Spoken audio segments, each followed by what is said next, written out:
Greetings, family, and welcome to another episode of the First Class Church podcast. I'm Dr. Timothy Farmer, and we are so excited that you are here with us. We're actually on site at Elizabeth Baptist Church in Atlanta, Georgia, and I have the wonderful pleasure of connecting with the one and only Bishop Craig Oliver Sr.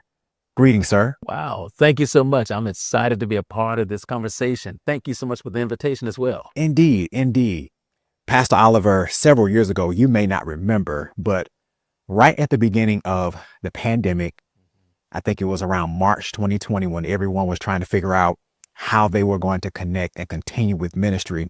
You were one of the first ones to reach out to me as I was helping churches to find a way to navigate this unfamiliar space and provide a great sense of encouragement. So if I've never told you before, thank you so much for playing a pivotal role in my trajectory in church technology. So thank you so much. No, and thank you so much for the wisdom and the insight and the guidance that you provided. And quite candidly, it really helped us to navigate that unprecedented space. So thank you so much for your ministry and your willingness to step into a space, unfortunately, that has not been served very, very well. So thank you for all that you're doing. Indeed. Bless you, sir. Much appreciated.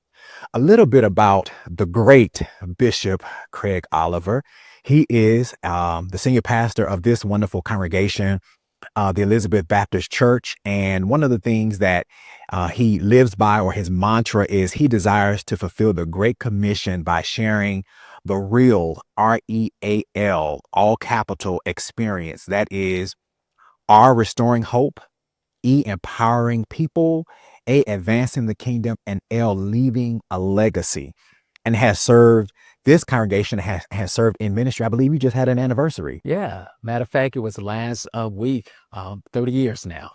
30 years. Wow. You don't even look 30 years old. I appreciate that. Yes, sir. And the Elizabeth Baptist Church, a wonderful congregation, has well over 16,000 members and has several campuses here in the Atlanta area, and serves a wonderful congregation online. And this ministry in the Atlanta area certainly is a beacon of hope and light for so many. So continue. I'm grateful for all the work that you're doing, and certainly continue in that regard. Wow. No, thank you so much. And again, it's just an honor. And I deeply appreciate the amazing members of EBC that has extended to me the privilege of serving as pastor for 30 years. And I'm looking forward for the journey that lies ahead. Yes, sir. Indeed. And so, and this is a first class ministry. And that's one of the things on this podcast that we promote.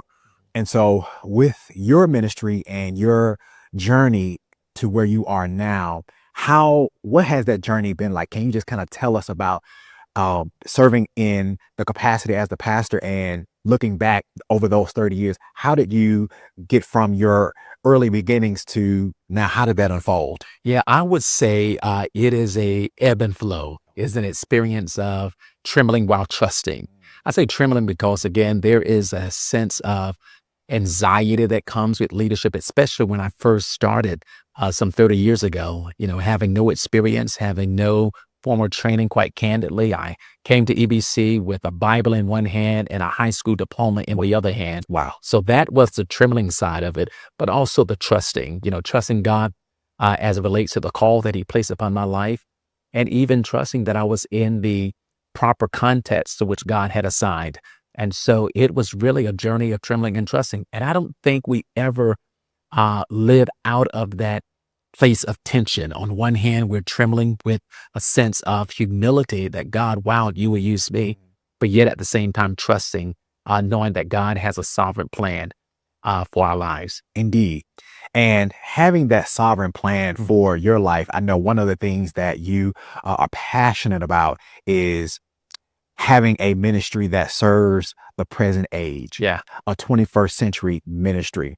And I know many people who look at this podcast are always seeking and looking for ways of how to remain relevant. How in 2025 can their ministry be prepared not only for the future, but serve the present age? Yeah. So what would you consider to be things that you live by, or suggestions, or things that you would offer or advice to those who are wanting to make sure that their ministry stays relevant, stays connected with people, not just in person, but even online? Yeah, I would say having what I define as an Issachar perspective on life and leadership. It speaks, the Bible that is, of the tribe of Issachar, that they understood the times and they knew what to do. And so I live by this approach, this particular framework. First of all, there must be an assessment of the current environment of ministry. What is happening? What are some of the shifts that are happening culturally, socially, politically, environmentally? There must be an assessment. After the assessment, there must be an acknowledgement. I have to acknowledge what is happening. I can't just make the assessment and then become totally oblivious to that reality. There must be an acknowledgement that this is happening and an acknowledgement that this is the issue in the assessment that God is calling me to address. And so after the assessment, after the acknowledgement, there must now be an adjustment. Wow. An adjustment means that I now must change my approach, my paradigm, my ideologies, my methodologies of how I go about engaging in this unique context and space of leadership and of ministry. And so I live by that framework: assessment, acknowledgement, adjustment. And again, being like the tribe of Issachar, understanding the times and knowing what to do. And so the common thread of what you just said, the word that sticks out is change. Yeah, Change is inevitable. absolutely. It's not comfortable, but change is necessary. Absolutely. And it's going to happen anyway. So being able to adjust and being able to assess Yeah. and evaluate is critical for ministry success. And certainly that has proven itself to be successful in the work that you do. I'm sure, you've had challenges or things that you've had to reevaluate even after evaluation, Yeah. and having to make some adjustments and pivoting Yeah. along the way. So certainly I honor that which you do, because, if we aren't open to change, Absolutely. change is going to change us. Absolutely. Yeah. Absolutely. And even the reality is that, as you stated, change is inevitable. It's going to happen. And there's a book that I read some time ago that really gives a good overview on how to manage change. It is actually entitled Leading Change by John Carter. And that is his premise, that as a leader, we are called to be the CEO, the chief executing officer. And in being the chief executing officer, it requires that we change and that we Chief? initiate. Say that again. Chief executing officer. Okay. And it really requires the capacity, the mental and internal fortitude to lead change. And quite candidly, I believe that is also what makes ministry attractive. That when we enter into that adventurous faith zone, as I would call it, where God is oftentimes calling us outside of the context of the familiar, outside of the context of the comfortable. And he oftentimes places blessings outside of that context. So if this is the context of what is familiar, the blessings of God, the favor of God is oftentimes outside of this context. And he invites us to come and get it, which requires us now to change, to step outside of what we know. Yeah. And just connecting with pastors and churches in this space of navigating 21st century ministry, connecting with many pastors who've served 30, 40 years and have gotten kind of stuck. Yeah. And have gotten complacent and have the willingness, but there's still the challenge of actually making that adjustment or having the momentum. And so as far as what sustains you, having served this congregation for 30 years, what would you say has been the things that have sustained to continue to help you have momentum, strength with forging ahead and continuing in ministry? I love that question. So I think what drives me in forging ahead, as you defined it, is maintaining the posture and maintaining the disposition of what I define as one of our core values here at EBC: disciplined curiosity. Disciplined curiosity. Constantly living with this desire to wanting to experience something different being curious, living in that space of the what if, recognizing that God is progressive, God is always active, God is always moving. And our goal is not so much inviting God to join in with what we're doing as much as it is assessing to see what God is doing, and we join in with Him. And we maintain that posture and we maintain that disposition of discipline, curiosity. I'm always curious. I'm always seeking. I'm constantly living in this space. God, what is it that you're wanting to do now? Because you did that before. God is doing, as we oftentimes preach and proclaim, a new thing. Can you perceive it? It is springing forth, and staying again in that posture and in that mindset of discipline, curiosity has been one of the keys. Yeah. And I think that's the hope that we have to hold on to. Oh, yes.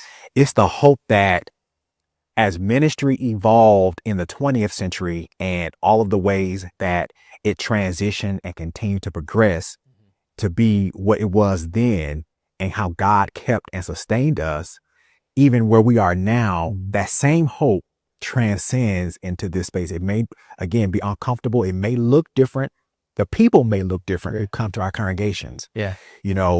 They may have different ideologies. Some of them didn't come, or as I was told, they didn't have parents who had a drug addiction, who drugged them to Sunday school, drugged them to choir rehearsal, VBS, all of that in order to then have the church experience. But you have more people now who are first generation church attendees. Yeah. You have people who attended church, but now because of COVID and online church will never come back into our congregations. Right. So having that same hope of how the church was sustained, or how it grew during the times when television ministry was our primary way of seeing ministries outside of the worship space. Now we have the capacity, no matter what church size where we worship, we still have the capacity to reach thousands through what we do in 2025. Absolutely. Yeah. Absolutely. Yeah. And I think it just goes to show how progressive God is. That God, again, as I stated, is always moving. He's never, again, pigeonholed to a particular process, a particular methodology, but is always moving. And us maintaining that same type of adaptability, flexibility, elasticity, where we're constantly expanding, growing, and we're seeking to, again, I can't emphasize it enough, to join in with the work that God is doing, as opposed to trying to get God to sign off on the work that we want to do. Yeah, because at the end of the day, where God is where victory is. And favor. And blessing. Absolutely. Yes, indeed.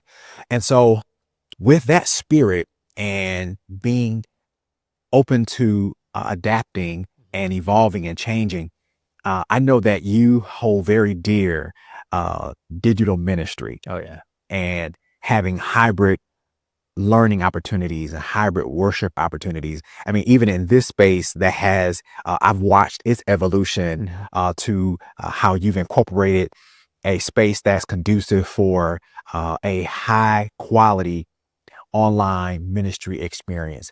And so, and I know even during the pandemic, that was one of the goals. So what has that looked like? What has that looked like for your ministry as it relates to planning, staffing?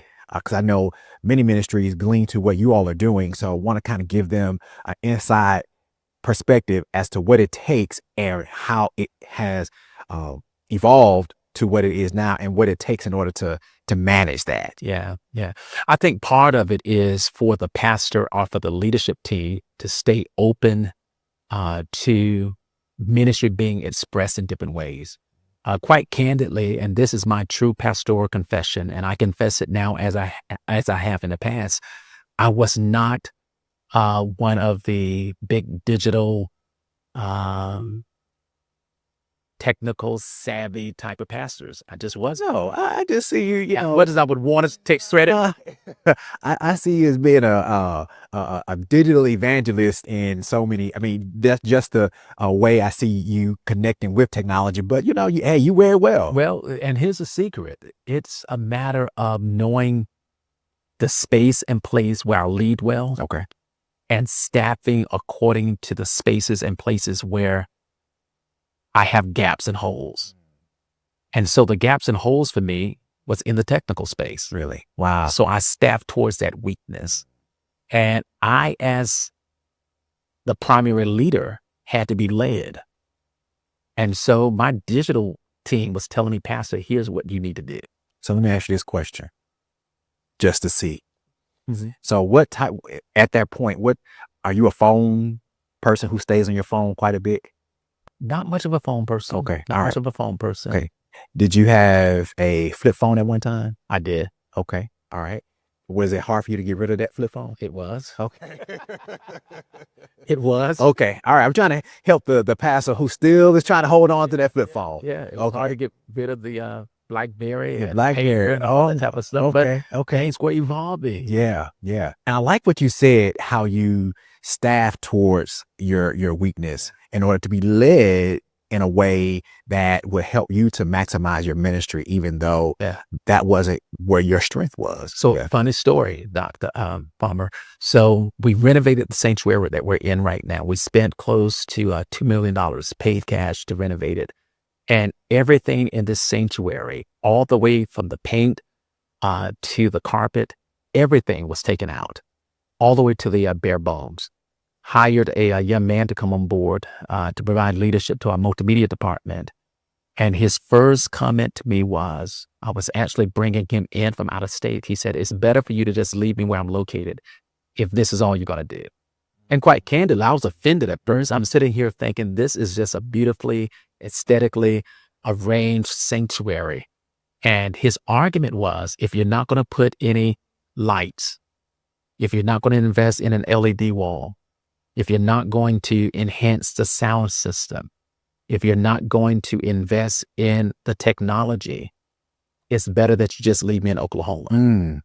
Wow. And his argument was, the church has evolved.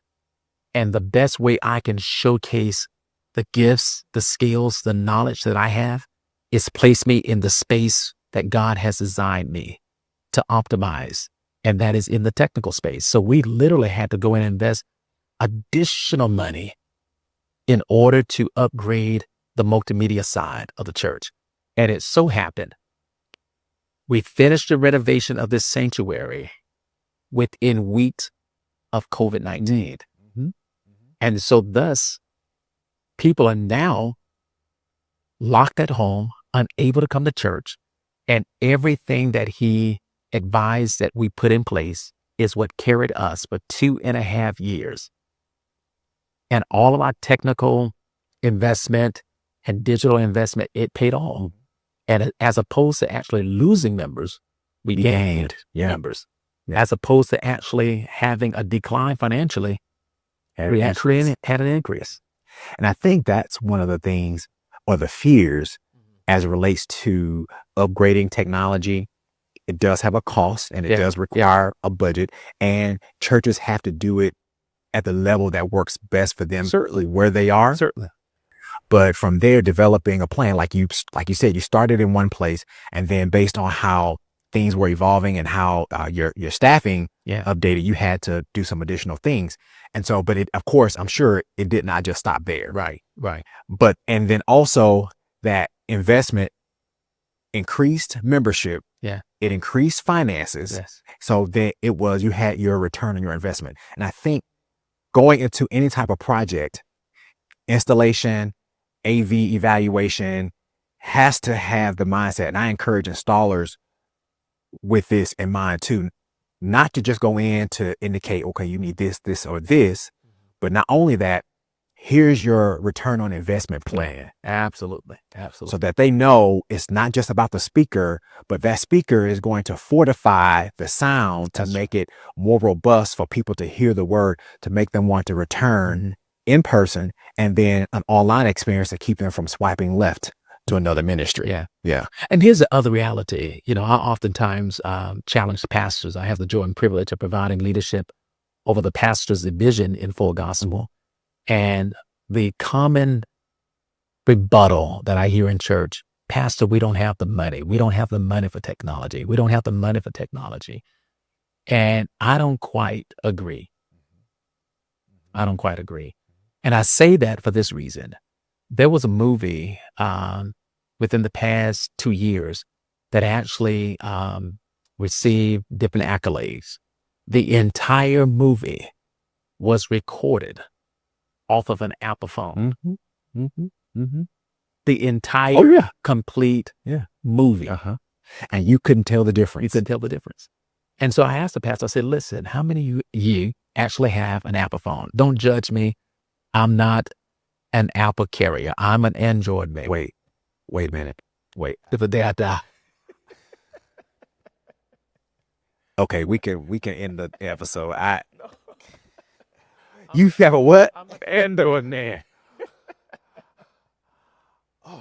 But nonetheless, back to my point. Lest we digress. Lest we digress, there is an Android in the room. Okay, all right. Let me regain my composure. Okay, yes, sir. Continue, Pastor. But yet it's still, even with the device that you're carrying in your pocket, you can still have a quality Mm-hmm. experience. Sure. And quite candidly, perhaps the best person or people in your congregation are the youth. Mm-hmm. I mean, they can take that phone or take the computer, slice, dice, and put something together that will blow your mind. Indeed. So you have to have an open mind, but also an open system where you're inviting them to utilize their gifts, skills, and talents and experiences. Yeah. And have give them the leverage in order to use their creativity in order to help maximize, of course, with guidance, to maximize what that ministry Absolutely. can do. Absolutely. And how it can look online. And then for the budgetary costs, how you indicated that you could use a phone, I think that, again, having a plan Yes. is where many ministries miss the mark. Yeah. So they'll receive an estimate or receive numbers that'll be beyond what they can comprehend. Agree. Without, and again, back to that implementation team or that installation team is taking a ministry through the course of how that can look over a period of time. Absolutely. In order to ensure that at the end of the day, that they are receiving what they can. They're not having to revert back to what they are used to. And sometimes, unfortunately, that's where they stay. Because they may feel as though they're inferior financially in order to ultimately accomplish a goal. And so, there are tools out there that can help even with an iPhone to make sure that it still is a quality broadcast as ministries grow to be more technologically inclined. Absolutely. And a lot of resources, as you know, free. AI has opened up a whole nother world, as it relates to enhancing the graphics and as it relates to even have a more stellar type presentation. Yeah. So to that point, I'm glad that you mentioned that. Let's do it. Yeah. So with artificial intelligence, because it does offer a way to make ministry more efficient, just like with any type of technology, when new things come on the scene, it can open the door for apprehension for ministries that may not be on the cutting edge of certain technologies. But it's always been my encouragement, even with streaming online and the things that have come about over the years, is not to approach it with a sense of fear, Right. maybe caution, but with willingness to see how it can support your ministry. Absolutely. Yeah. I think anything has a way to make ministry better. Yeah. As long as it's used in a healthy way. And that's the key, having the ethical aspect down, but then also seeing how these various tools can enhance excellence. Like I share with my staff nowadays with Grambly, why do you have errors in a letter? Mm-hmm. And even as it relates to writing a letter, why does it take you a whole day? Mm-hmm. You have these different tools that can help to expedite, enhance the quality of your presentation. And I firmly believe optimize it. Sure. But again, there's an ethical element to it. Yeah. And I think as all things, we got to make sure that we are leading with a firm foundation of what is correct, what is proper, what constitutes ethics in that matter. Yeah. And the beauty of technology, I believe that this is from a theological perspective, is that technology allows us, if used properly, is to deepen our connection with God Yes. and connect more with people. The more technology evolves, opens the door for us to spend less time on the minutia of the church work. Mm-hmm. So that way we can spend more time doing the work of the church. That's right. And so with AI and many of its tools, it has helped to deepen opportunities for sermon and preaching preparation.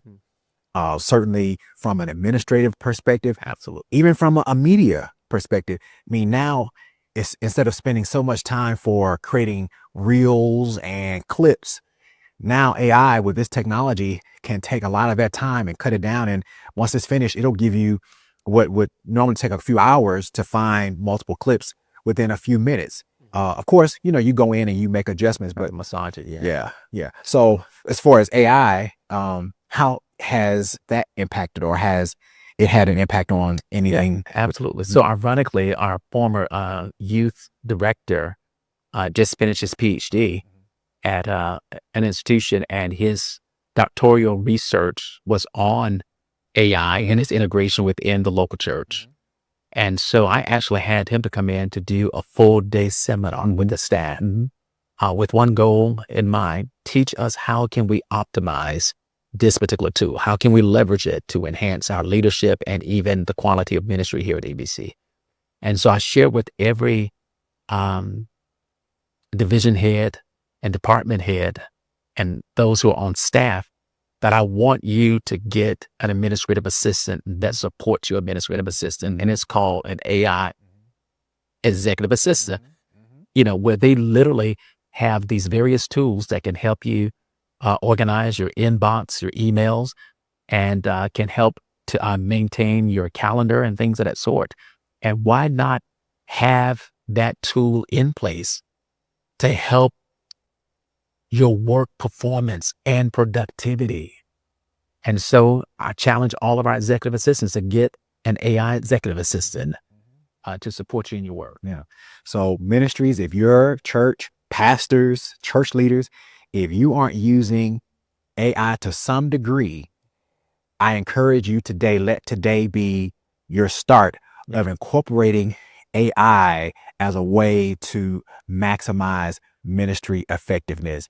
It will change your life. It will save you time. It will give you time back in order to have time for reflection, self-care. Yes, because absolutely. many of us don't get enough of Right, that. right. Absolutely. Yeah. So yes, AI is critical. And I think that, again, it opens the door. The more we're receptive to it early on, as it grows, because it's only going to expand. Yes, absolutely. Yeah, it's only going to grow. And I think that the earlier that our churches become connected and keen to it, the more as it evolves, they'll be already involved into what it looks like. Yeah. And you know what is interesting when you look at Jesus and his model of ministry, and one example among many is Luke chapter number 5. There's a large crowd that has come to hear him teach and preach. And there's so many on land that the text says that he gets into a boat and he pushes a little far off from the shore and he begins to teach. When you examine that text, Jesus is optimizing the elements of his environment for effective mass communication. There's a crowd on land. He's in a boat. He pushes out from the land and teaches again from the boat to those who are on land. And between the land and the boat is water. In that as he is speaking, the water serves as an amplification for his voice. As it is now again being amplified, as opposed to it being absorbed in the sand on the land. And so we see a picture in part of amplification. And how the water helps to reverberate. Bingo. His voice. He's utilizing the elements in his environment. AI is an element in our environment. Jesus was a sound engineer way back in the day. Listen to me. Yeah. So, and ministry, certainly his ministry is a key example of how it should be outside of the box. Yes. You know, Agree. continue to be exploratory Yeah. and how we can reach masses. And, that's a perfect example of why sound is important. Right. Absolutely. You know, sound is key, is critical, and how well people hear will ultimately deepen their faith. Is not just about the Absolutely. technical part. Absolutely. There's a Absolutely. spiritual and a theological component to that to ensure that it's not just about, it's not something that's haphazard. Right. There's a lot of intentionality that has to go into that, especially now that we have people who are watching our ministries more online Absolutely. than in person. So your ministry has grown over the years, and I know that's been wonderful for you to witness. Yeah. And you have multiple locations that Elizabeth serves over the span of the metropolitan area. So with church growth, what is your mantra around church growth? What do you live by to ensure that the church is continually growing, that it's healthy, that it has the resources that it needs for its members to continue to grow and thrive? Yeah. So the method behind EBC's ministry model has been more so a decentralized model, where as opposed to just being one central location where everyone comes to this one location, we've decided to be decentralized. And decentralizing meaning that we're willing to spread out without splitting up. So we go to different locations, and there's, of course, the spiritual aspect to it, coupled with some degree of science. And the science part is we identify a location wherein there is a density of members of EBC based upon a zip code assessment and scanning. And so we'll go in a location where we have at least a base of 300 members, and we'll start a community in that particular setting. And so it is very much a part of what we believe to be the unique vision that God has given to our church. I don't necessarily say that the multi-site ministry model is something that every church ought to explore, if that is not what God has graced that particular church to do. Furthermore, I also do believe that church growth has to be defined in greater terms than just numeric, but how you're growing spiritually, how you're growing in ministry effectiveness and impact, how you're growing in the space of transformative presence in people's lives, how you're growing in your benevolence in your community. Yeah. And so we oftentimes define church growth purely by ABC, the attendance, the buildings, and the cash flow. And there's other intangible ways wherein the church can grow. And my pastor, Dr. William Flippin, he goes by the 3 B's. We measure by buildings, budgets, and bodies. Yeah. So very similar in terms of what. Noses. That's it, right? Nickels and noses. So but of course, it's beyond just that. Absolutely. Yeah. Absolutely. Yeah. Absolutely. Community impact. As far as people who are not necessarily members here, but who receive services Absolutely. from your ministry. All of that plays a role. Absolutely. Yeah. And so in terms of measurement of that growth, as far as I know, you use some science to identify and to measurement, some tools to help know where best to plant expansions of your ministry. So then what measurement tool do you use, even if it's not a actual tangible tool, but what do you consider to be that tool that that we're moving in the right direction? Yeah. So I think several factors. One would be a sense of witness. When I say a sense of witness, knowing that God has given this passion, this drive, this inkling in the heart that this is where He is seeking to have us to serve. So having that first sense of spiritual discernment, I think, is key. Furthermore, I do believe that safety is in the multitude of counselors. So doing having a conversation with trusted leaders, as we pray together, fast together, what are we sensing collectively as it relates to what God is saying or how God is leading in this particular season.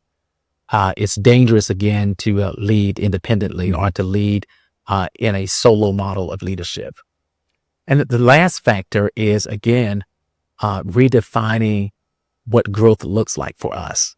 So when we start a campus, we're not trying to go there per se with the goal of 1,000 people. Quite candidly, none of these sites outside of the Atlanta location has a capacity that exceeds over 500. Wow.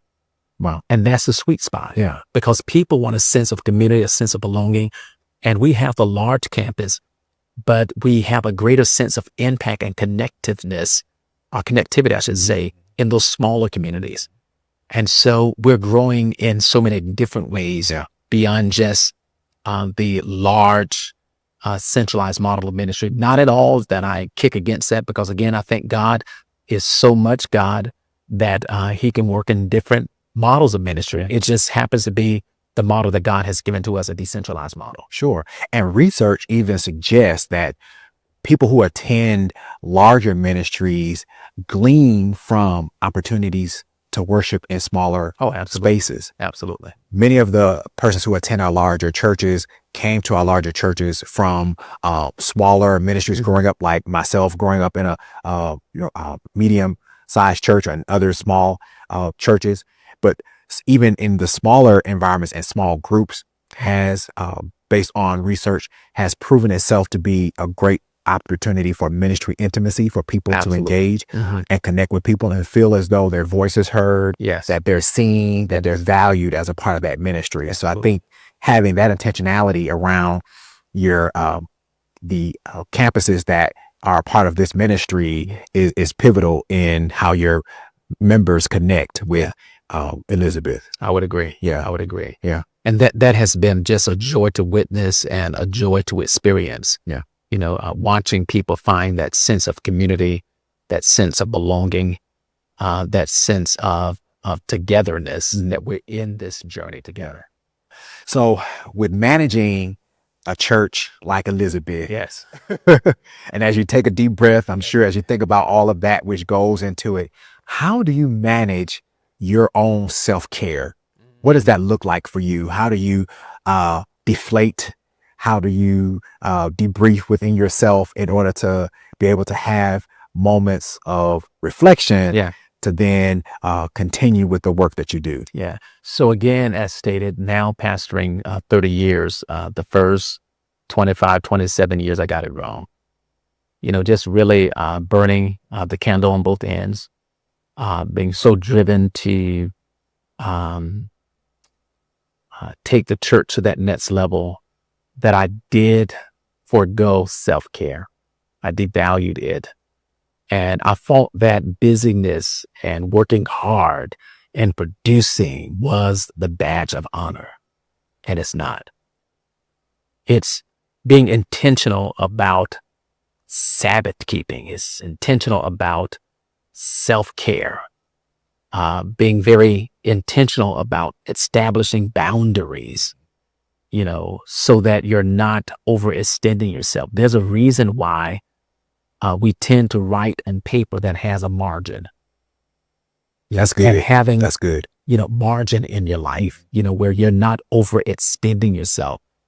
The Bible makes mention that Jesus on one particular day is engaged in ministry, and he tells his disciples to get in the boat and go over to the other side.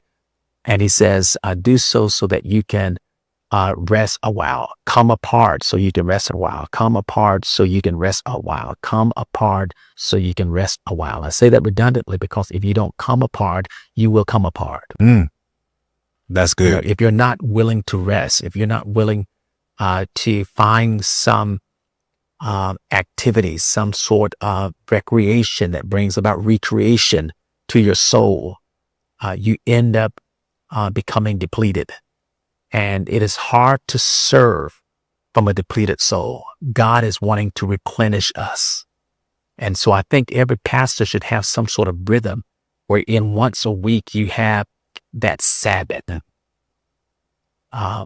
Somewhere within the context of that week, you have that moment of self-care, you know, that is totally unrelated to church. It's not sermon prep. That's not self-care.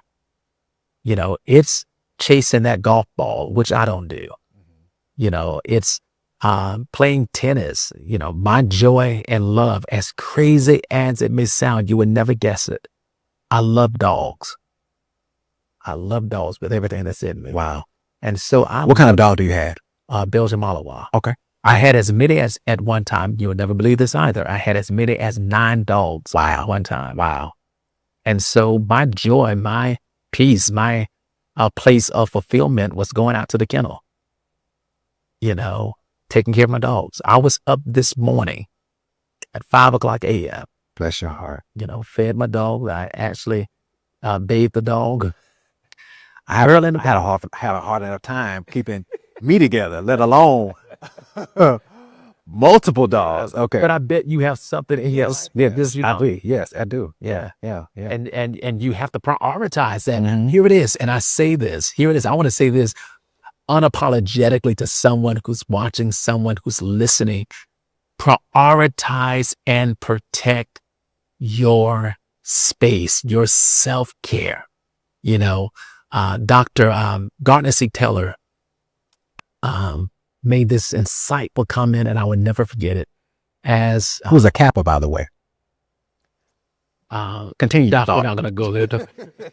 We're not going to go there, because I am a kid to the day I die. Yes. But he made the comment that the greatest gift that you can give to God is not just a well-crafted sermon, but a well-rested body. Mm. That you have taken care of your body, that you have learned how to unplug. Because the quality of executing that sermon is based upon the quality of the care of your body. Mm-hmm. The two go together. They're in concert. Yeah.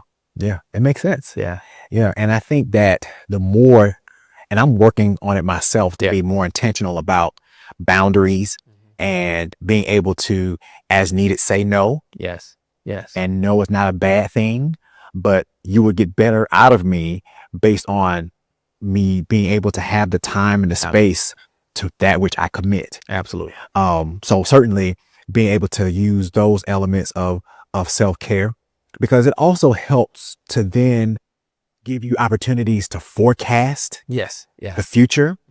And so as you look ahead to the future of EBC and think about what the vision is and where the vision is leading this ministry, what are some things that you know in your spirit that EBC is the direction to which it's moving or its future? Or how do you take the time to identify those things, even if those things are still kind of coming together?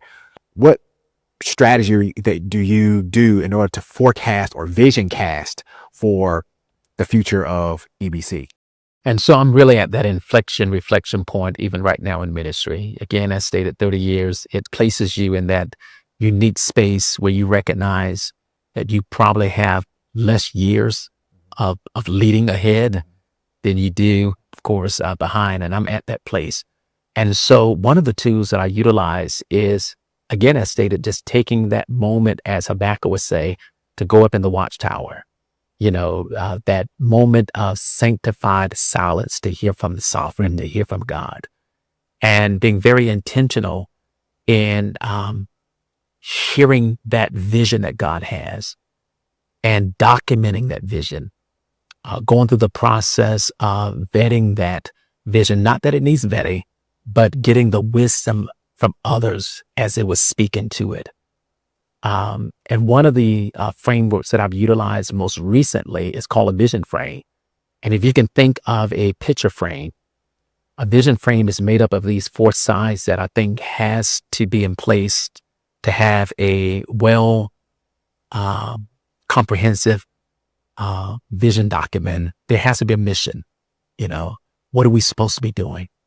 And so that's one side of the frame, having a clear mission that gives clarity and is compelling. And then alongside of that mission, you have to have mission measures. How do you define when you're winning? What does a win look like?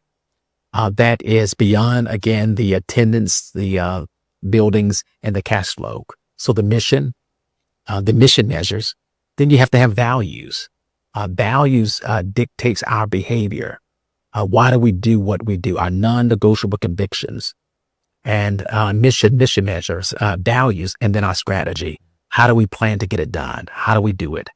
And dead in the middle of this vision frame, if you can think of a picture frame, it's the vision proper. Mhm. It is where is God taking us. Yeah.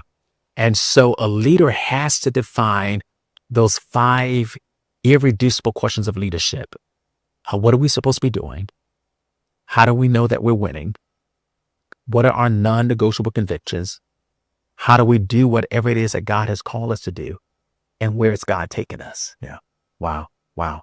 And I think having that plan, whatever that looks like for a ministry or for a pastor or for a church leadership team, needs to have somewhat of a model to follow that works best for their church, because having that model in place plays a role in how over and keeping that model and revisiting that model regularly to see where we are and how we might need to refine. Right. Make adjustments. Assessment, acknowledgement, adjustment. That's it. Yes, sir. So you're an awesome preacher. I watch your broadcast, and the messages are very much heartfelt, and there's certainly a sense of deep preparation that goes into the ministry that comes forth from the pulpit. So, what does the sermon prep moment look like for you? I know there's like a recipe for many that has its secrets to it that ultimately brings out the great dish that people receive and are nurtured by on a Sunday morning. So what are some elements of your sermon preparation that help to keep you on track, keep you from having to overextend yourself in that process? What does sermon preparation look like for you? One of the big pieces and components of that is planned preaching. Shooting from the hip each and every week and trying to come up with something every 7 days is just challenging. And so I actually go through a whole process wherein I plan out my schedule of preaching months in advance. And quite candidly, at one time, I was actually doing it close to about 6 months in advance. And there's a framework that I've designed. I live by frameworks that helps me to think through how to fashion the planned preaching or the calendar preaching. So that's one of the keys. The other parts, with that key, as odd as it may sound, my doctoral degree is from Gordon Conwell in Boston. And my thesis project, by way of title, was developing a collaborative preacher team in a multi-site ministry contest anchored by one homiletic idea. Long title that in essence is asking, how can we develop a team of preachers that can come together and study a text together and produce a sermon that the congregants can hear and leave with the same understanding? So thus the argument, and here's the secret. The greatest gift that a pastor can give ministers in his or her church is not sharing the pulpit. Everyone wants to be where we are right now, in the pulpit, in front of the crowd, preaching. The greatest gift that a pastor can ever share to a minister of the gospel is not the pulpit, it's sharing the study. Wow. Think about the gift it would be for you to sit down with Dr. William Flippins, your pastor, and to co-labor together in writing a sermon where you can pick his homiletic mind and you can study a text together, do the exegetical work together, produce a outline that covers the key essential points of that particular passage. And you have liberty and latitude to give your own illustrations and your own stories. But you're able to go out and share that message. And you've had an opportunity to study alongside one of the great communicators. And that's actually the essence of true content creation. Yes, it's collaborative. It's collaborative. So with social media, content creation is nothing new, but content creation is something that has been around even from the vantage point of the sermon preparation moment, and transcends even over into social media. The greatest uh, content creation are those who collaborate. Yeah. Because that engenders an even higher sense of creativity. Yes. That what you may come up with or what your vantage point is different from what I might, but as they mesh together, Yes. how powerful that is. Yes. Yeah. I argue that the IQ of a group always exceeds the IQ of an individual. Wow. Yeah. Yeah. Furthermore, as it relates to this whole collaborative piece, as it relates to preaching, because I get some flack with it, I've had some pushback before. And I argue from this particular perspective, and it was a part of my study as well, that because there are those who would say, well, you're preaching somebody else's manuscript, you know, how is that authentic preaching? When you look at the ministry model of Christ, he preached someone else's manuscript. Mm-hmm. His inaugural sermon comes in Luke 4:18, and the Spirit of the Lord is upon me, for he's anointed me to preach the gospel to the poor and the captive and to set at liberty. That comes from Isaiah. Mm-hmm. And oftentimes you will hear, as it is written. Yes, Yeah. yes. As it is written. Yeah. Yeah. And so that's gleaning again from the manuscript of Isaiah. And Jesus goes, and of course he utilizes that. And interestingly, Isaiah foreshadows the ministry of Jesus Christ. So they're talking. So again, that collaboration, even outside of time, Yes.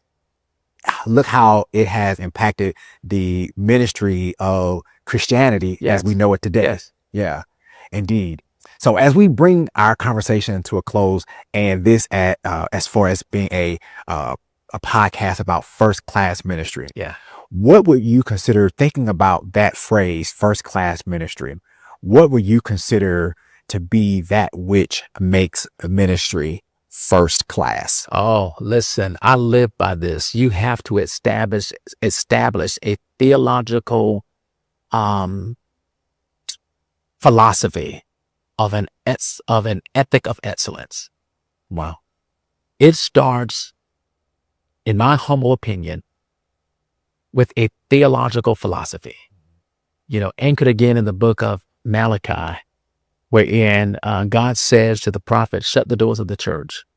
Because if you're going to bring me blind, lame, diseased, and sick offerings as it relates to the animals that were being sacrificed, God says, I prefer for you just to close the doors of the church. Don't bring me anything if you cannot bring me the best.